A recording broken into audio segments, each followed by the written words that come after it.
There is a place every seeker eventually reaches, not a mountain, not a temple, not a conclusion, but a wide and shimmering square where voices call from every direction. Here robes hang like constellations in the air, silk woven from discipline, linen stitched with surrender, cloth heavy with salvation, proof, motivation, renunciation, and promise. Each robe glows with sincerity. Each merchant speaks with love. Each offering was born from a real encounter with suffering and a genuine desire to end it. And yet something remains heavy in the hands of those who stop to dress. This is the marketplace where humanity has gathered for centuries, trading time, devotion, identity, and hope, believing the right covering will finally quiet the ache beneath the skin. But what if the weight was never meant to be hidden?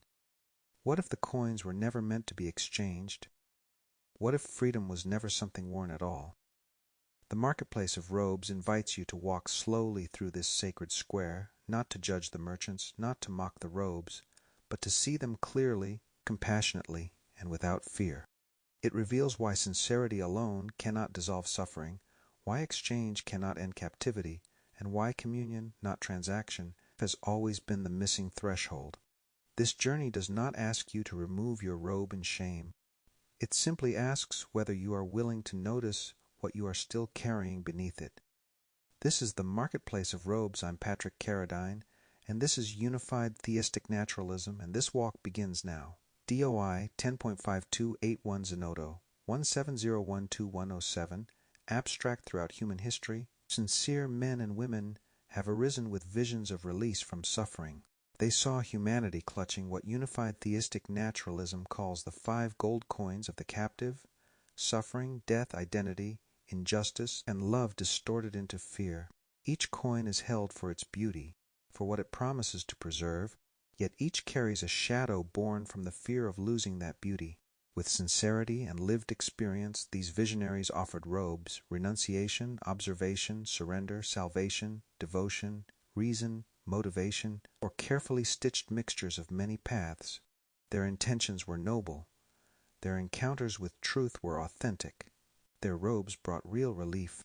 For many seekers, they still do. This is why the marketplace of robes exists. Humanity longs to keep the beauty of the coins without enduring their terror. Seekers enter the marketplace hopeful, exchange their lives, time, and devotion for a robe, and often leave confident that freedom has been secured. For a while the terror quiets. The robe provides structure, meaning, and peace, yet a quiet pattern emerges across cultures and centuries. The marketplace does not dissolve the coins. At best, robes polish them, rename them, manage them, or hide them beneath cloth. Over time, for some seekers, the coins return, unchanged, still held, still beautiful, still feared. This white paper is a walk through the marketplace of robes, the merchants, their histories, their offerings, and the lingering captivity that remains even in sincere devotion. It is not a critique of robes, nor a dismissal of those who wear them. It is a love story about beauty, longing, and the human search for wholeness. Its conclusion reveals with compassion and clarity why no robe, however true, disciplined, or enlightened, can dissolve the 5 gold coins of the captive, and why freedom ultimately arises only through direct communion with the divine's unwavering line, where resonant flow and perfect action reveal life whole, free, and unburdened. The merchants of the marketplace Buddha, the robe of renunciation Siddhartha Gautama, born into privilege, walked away from palace life after glimpsing sickness, old age, and death. His sincerity was real. He saw suffering in every form of clinging. His robe was detachment, the eightfold path, the disciplines of renunciation. Seekers gave up intimacy, desire, community, believing their coins would vanish. But suffering, death, identity, injustice, and love remained, only renamed as illusions to be denied. Krishnamurti, the robe of no robes J. Krishnamurti, discovered by theosophists and groomed to be a world teacher, rejected the role. He declared truth is a pathless land. His robe was choiceless awareness, pure observation without method. He rebuked gurus, religions, and authority. Yet his no path became a path, his no robes a robe. Seekers tried to watch endlessly, but with no rudder in presence, they remained captive. The robe was transparent, but the coins still pressed underneath. Muhammad, the robe of surrender, born an orphan in 6th century Arabia, Muhammad experienced revelations in a cave that became the Quran. He called for justice, surrender to the One, and brotherhood beyond tribalism. His robe was submission, prayer, fasting, pilgrimage, confession of faith. Seekers surrendered their coins to him, believing they were exchanged for eternal security. Yet injustice and separation reappeared, now between believer and unbeliever. The robe bound community together, but the coins remained hidden beneath. Jesus, the robe of salvation foretold by prophets, born in poverty, Jesus walked as messenger of love, forgiveness, healing, and the kingdom within. His words stirred the oppressed and the powerful alike. After his death, councils and theologians shaped his robe, believe, confess, obey, and be saved. The canon of Scripture was narrowed. Gospels of Thomas, Mary, Philip, and others were excluded, though they carried sacred voices. Seekers gave their lives to this robe, believing the promise of eternal rest. Yet suffering persisted. Death still stung, injustice endured, and identity fractured into Christian versus heathen. The robe sanctified the coins, but could not dissolve them. Science, the robe of proof, the modern merchant, clad in certainty. Science offers explanation and progress. Medicine, technology, engineering. Its robe is knowledge. Seekers hand over their coins, believing experiments and theories will dissolve suffering, delay death, erase injustice. But science only dissects the coins, never dissolves them. The mind knows more, but the heart still clutches. Self-help, the robe of motivation. This stall shines with charisma and slogans. Its robe is empowerment, morning routines, affirmations, visualization, success strategies. Seekers hand over their coins for achievement and breakthroughs. But identity grows more fragile, suffering more hidden, love more transactional. The coins are renamed as growth opportunities, but never dissolved. Hodgepodge, the patchwork robe. This stall sells fragments, crystals, tarot, yoga, mysticism, therapy, stitched together into a cloak of variety. Seekers hand over coins bit by bit, sampling this and that. But beneath the patchwork, the coins remain, disguised under novelty. The tragedy and the sincerity each merchant was sincere. Each sought freedom from the 5 gold coins of the captive. Their offerings gave temporary relief, new language, and community. But the structure of exchange, coins for robe, binds the seeker to repetition. The robe becomes identity, and the coins reappear. The tragedy is not their sincerity, but that robes became the substitute for communion with the divine's unwavering line, expressed as freedom, unconditional love, compassion, stillness, truthfulness, non-duality, and wholeness. The marketplace of robes, every seeker enters the marketplace already holding the 5 gold coins of the captive. They are not curses, they are not errors, they are beautiful. Each coin carries something that makes life worth living and therefore worth protecting. Each also carries a shadow, the fear of losing that beauty. The marketplace exists because humanity longs to keep the beauty without suffering the terror. This paper is a walk into that marketplace. Religions, philosophies, sciences, and self-created paths are honored here as sincere responses offered by great messengers who truly found peace through their own robes. Many seekers leave wearing a single robe, devoted and confident. For some, that robe carries them for a lifetime. For others, time reveals a quiet truth. The coins return. This is not a story of deception or failure. It is a love story about devotion, beauty, and the human longing to be free. Its conclusion reveals, with compassion and clarity, why no robe dissolves the 5 gold coins of the captive, and why freedom ultimately requires direct communion with the divine. The 5 gold coins of the captive. The seeker enters the marketplace holding the 5 gold coins of the captive, each cherished for its beauty and feared for its shadow. 1. Suffering and pain pleasure side. Relief, comfort, meaning found through endurance captive side.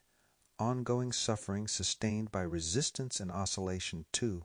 Death and fear of non-existence pleasure side. Hope of survival, legacy, heaven, or continuation captive side. Anxiety, denial, and terror rooted in material identification. 3. Identity and purpose pleasure side. A sense of self, role, mission, or calling captive side. Fragile self-image, comparison, and loss of meaning. 4. Injustice, evil, and chaos pleasure side. Moral clarity, righteousness, the comfort of being right captive side. endless outrage, victimhood, and conflict. 5. Love and belonging, pleasure side. Connection, intimacy, being chosen or needed, captive side. Attachment, loneliness, and fear of abandonment. The coins are held not because they are dark, but because they are precious. The terror arises only from the fear of losing what the beauty promises. The seeker arrives hopeful, not broken. The marketplace opens like a living city. Robes hang everywhere, woven from centuries of devotion, insight, discipline, and love. The seeker walks slowly, listening, wondering, sensing that somewhere here is a life that will finally feel complete. The merchants speak, no merchant calls out.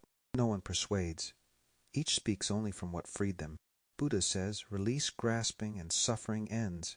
Muhammad says, order your life in devotion to divine, and peace will guide you. Jesus says, abide in love, and you will know union beyond death. Krishnamurti says, see without authority, and freedom appears. Osho says, drop fear, laugh, and live without chains. Science says, understand the world, master it, and you will no longer be helpless. The hodgepodge seeker says, take what works from all of them. Leave the rest. Stitch a life that fits you. Each robe is sincere. Each worked for the one who wears it. The exchange the seeker chooses. The coins are offered. The merchant receives them with care. The robe is placed upon the seeker's body. The seeker leaves the marketplace confident that the coins are gone. The hands feel light. The rituals bring rhythm. The teachings give meaning. The terror quiets. For a while it works. Devotion, many seekers never question their robe. They live full lives. When fear stirs, they deepen discipline. When doubt appears, they lean further into devotion. For them, the robe truly carries them home. This too is honored. The return of the coins. For others, time reveals something subtle, a familiar ache, a quiet fear, a question that does not resolve. Eventually the seeker looks down. The robe is still there, and so are the 5 gold coins of the captive. Not because the robe failed, not because the merchant was wrong, but because the coins were never dissolved, only quieted. The shared realization across cultures and centuries, many seekers arrive at the same knowing. Nothing they loved was wrong, and yet something remains unfinished. Communion freedom does not come from finding a better robe. It comes from direct communion with the divine, alive, present, and unmediated. Communion is not a framework, it is resonance itself. When communion is lived, the beauty of the coins is revealed to have never been contained within them. The hand opens naturally, the coins dissolve. The marketplace loses urgency, not because it was wrong, but because it is no longer needed. Conclusion. The marketplace exists because beauty matters. Robes exist because devotion is sincere. Captivity ends not through correction, but through recognition. Nothing must be rejected. Nothing must be argued away. Presence alone reveals what was always true. This is not an ending. It is a quiet return. Reflections to consider. 1. Which of the 5 gold coins of the captive feels most precious to me? 2. What robe have I trusted to protect its beauty? 3. Where has relief been real but incomplete? 4. Do I sense the difference between following steps and living presence? 5. What fear arises when I imagine opening my hand completely? 6. Where might devotion be ready to soften into communion? 7. What changes if I stop seeking and begin listening now? Canonical Reference Block Principia Communio, Axioms and Laws of Unified Theistic Naturalism, DOI 10.5281 Zenodo, 170099966. All axioms, laws, and living equations cited are drawn directly from Principia Communio, which defines the canonical framework of unified theistic naturalism. And now, as this walk through the marketplace gently comes to rest, notice what has not been asked of you. You were never told to renounce your robe, never asked to judge the merchants, never asked to regret your devotion. Nothing you loved was wrong. The robes were beautiful because the coins were beautiful. The merchants were sincere because suffering is sincere. The journey was necessary because longing is real. And yet something quiet has revealed itself. Not a flaw in the marketplace, but a limit. Not a failure of devotion, but the edge of what devotion alone can hold. You may still love your robe. You may still wear it with honor, but now you have seen the truth it could never name.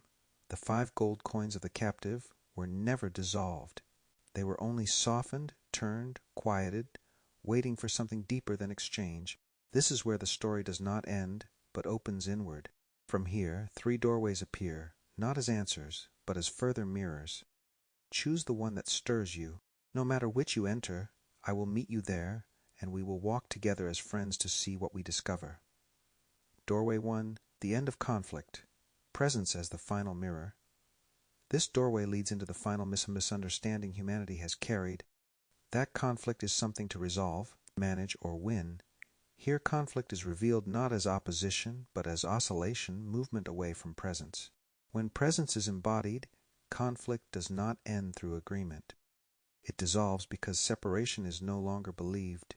Reflect quietly. When conflict arises, do I try to fix, defend, or explain rather than see? What if the other person is not my problem, but my mirror? How would my life change if clarity, not resolution, guided my action? Doorway 2, there is no ego, only movement away from presence.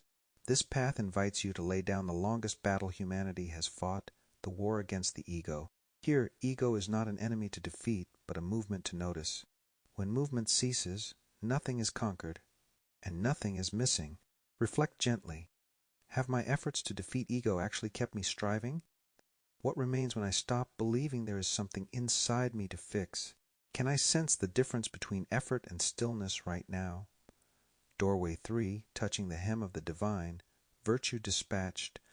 Communion awaiting this doorway reveals why frameworks work at all and why they cannot finish the journey. Touching virtue brings real relief. Abiding in communion transforms life entirely. Here, proximity gives way to possession, and resonance flow replaces effort. Reflect softly. Where have I touched truth without yet living it? Do I rely on moments of inspiration that fade with time? What would it mean to stop touching the hem and abide? These doors are not obligations. They are invitations. Take your time. Walk slowly. Nothing here must be rushed. The marketplace will always be there. But communion is already here. I'm Patrick Carradine, and this is Unified Theistic Naturalism,